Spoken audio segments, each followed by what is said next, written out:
Sa ulo ng mga balita. Kumakalat na umano'y suspensyon ng klase bunsod ng Nipah virus, fake news.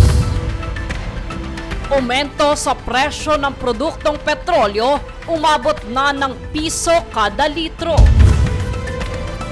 Classroom shortage, panawagang sugpuin ni Senador Raffy Tulfo.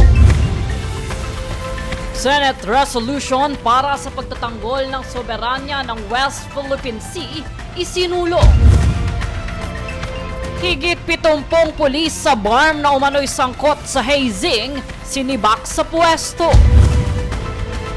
14 anyos na dalagitang sapilitang ikakasal sa Cotabato, sinagip ng PNP.